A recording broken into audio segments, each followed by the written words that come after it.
Shalom umat Allah yang diberkati Tuhan. Senang sekali kembali ada di dalam perenungan firman Allah. Pada hari ini kita akan belajar firman Tuhan yang membuat kita semakin bertumbuh, berakar dan berbuah di dalam Kristus Yesus Tuhan. Saya percaya kasih karunia, kemurahan dan kebaikan Tuhan selalu menyertai kita, anak-anaknya. Dia begitu baik dan tidak pernah meninggalkan kita. Dalam setiap saat Dia selalu menyertai dan memberkati kita, anak-anaknya.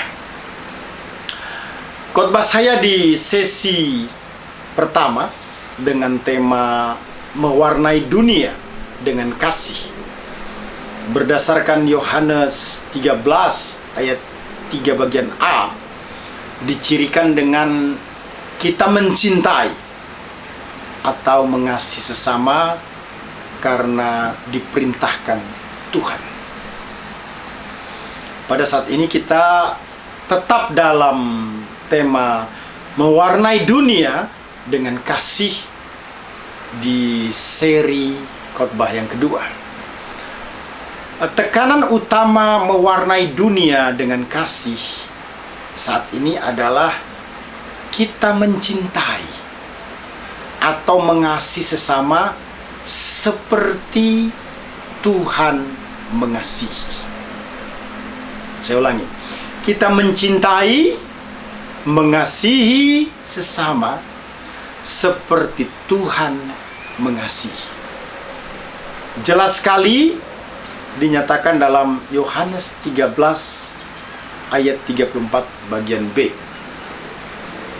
Sama seperti aku telah mengasihi kamu, demikian pula kamu harus saling mengasihi.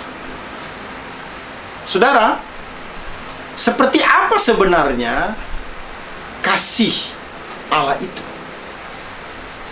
Seperti apa sebenarnya kasih Tuhan itu? Yohanes 3:16 memberikan jawaban dengan kalimat seperti ini. Karena begitu besar kasih Allah. Jadi kualitas ukuran kasih Allah itu begitu besar, tidak dapat dibandingkan, disamakan dengan apapun juga yang menjadi standar tertinggi dari kasih. Karena begitu besar kasih Allah akan dunia ini, sehingga yaitu Allah telah mengaruniakan anaknya yang tunggal, yaitu Yesus Kristus, supaya setiap orang yang percaya kepadanya tidak binasa, percaya kepada Yesus Kristus, melainkan beroleh hidup kekal. Berapa harga jiwa? Kalau kita bertanya akan hal tersebut, maka harganya bervariasi, tergantung siapa yang menilainya. Bagi seorang yang ada di ruang ICU, untuk mempertahankan nyawanya, harganya atau harga nyawa tersebut cukup mahal. Mungkin harganya sama dengan sejumlah harga tabung oksigen, ditambah berbagai peralatan canggih untuk membuat jantungnya tetap berdegup, plus biaya ruangan, obat, dan dokter. Mungkin harganya sebutlah 5 juta rupiah untuk setiap hari ia hidup. Bagi seorang anak muda yang suka bertarung dengan kecepatan balap motor atau mobil, harganya sebesar harga sebuah piala dan hadiah tunai yang disediakan panitia. Lain lagi bagi seorang perampok, harganya tidak terlalu banyak. Umat Allah yang diberkati Tuhan, ada sebuah tulisan di koran bahwa uang 30.000, karena uang 30.000 seseorang menghabisi nyawa tetangganya. Sungguh harga yang sangat murah. Timbul pertanyaan yang sangat penting untuk diperhatikan. Kira-kira berapa harga jiwa Anda?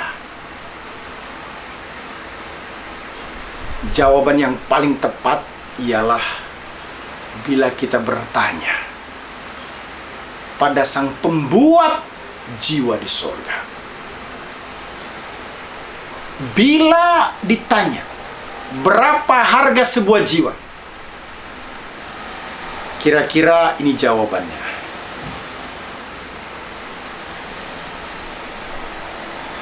Jika dinilai dengan uang,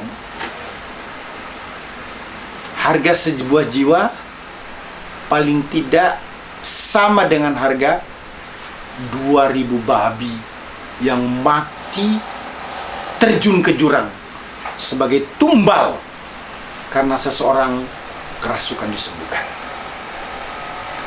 Setan-setan yang mengancam jiwa orang tersebut berpindah ke babi sehingga orang tersebut bisa diselamatkan dan kembali sehat. Sebagaimana dijelaskan dalam Markus 5 ayat 1 sampai dengan ayat yang ke-20. Jiwa jika dinilai dengan waktu, maka harga sebuah jiwa sangat berarti. Sehingga Filipus mau mengorbankan waktu tidurnya hanya untuk bertemu dengan satu orang. Kemudian menjelaskan firman Tuhan dan membawa dia mengenal Kristus. Kisah Rasul 16 ayat 19 sampai 40 menjelaskan hal tersebut. Jika dinilai dengan pengorbanan, harga sebuah jiwa perlu dipertahankan sedemikian rupa sehingga bila perlu seseorang harus rela masuk penjara demi jiwa orang lain. Bisa dicek, dibaca dalam Kisah Rasul 16 ayat 19 sampai 40. Dijelaskan ketika itu Paulus berada di Filipi. Ia mengusir roh jahat dari seorang perempuan yang mempunyai roh tenung. Rupanya perempuan ini dengan kemampuan tenungnya mendatangkan penghasilan yang sangat baik bagi beberapa orang. Akhirnya tuan-tuan pemilik perempuan ini protes dan menjebloskan Paulus ke penjara. Jika secara rohani, saudara, satu jiwa berarti tabungan harta di sorga. Itu jelas dalam Matius 6 ayat 20. Jika secara ilahi, ketika satu jiwa bertobat dan datang kepada penciptanya, seluruh malaikat di sorga berdiri, bernyanyi, berteriak dengan sorak-sorai, gegap gempita untuk menyambut satu jiwa yang bertobat. Lukas 15 ayat yang ke-7. Dinilai oleh Sang Pencipta sendiri, sebuah jiwa itu sangat berharga, sehingga ia mau meninggalkan sorga yang penuh dengan kemuliaan, datang ke dalam dunia, dicaci maki, dihina, diludahi, bahkan mati dengan cara yang sangat mengenaskan dan menyakitkan untuk menyelamatkan jiwa manusia. Allah begitu mengasihi manusia sehingga ia mengirimkan anaknya yang tunggal, yaitu Yesus Kristus, untuk mati bagi manusia.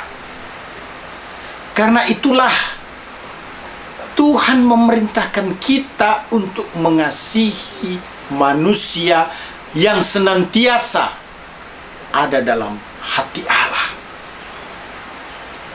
Tuhan mempercayakan Injil pada kita, sebagaimana dinyatakan dalam 1 Tesalonika 2 ayat 14, bahkan memberikan kuasa bagi kita. Bisa dicek dalam Matius 28 ayat 18 dan 19, Lukas 10 ayat 19, dan berjanji menyertai kita sampai pada akhir zaman, agar kita dapat membawa Injil kepada setiap orang. Tuhan mengutus kita untuk mengasihi.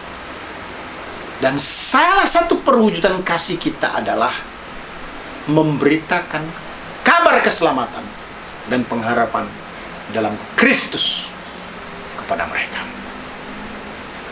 Roma 10 ayat 14 sampai 15 menyatakan, tetapi bagaimana mereka dapat berseru kepadanya jika mereka tidak percaya kepada Dia?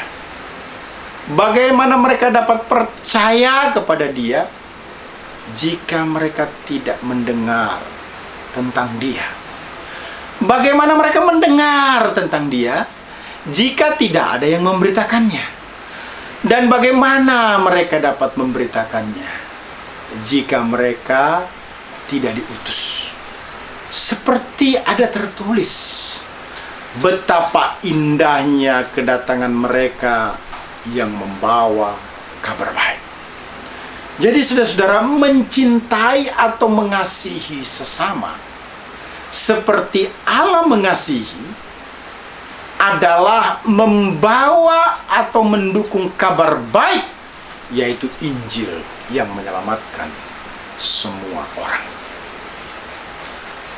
Mewarnai dunia dengan kasih berdasarkan Yohanes 13 ayat 34 bagian B dicirikan dengan kita mencintai, mengasihi sesama seperti Tuhan mengasihi mereka. Tuhan Yesus memberkati.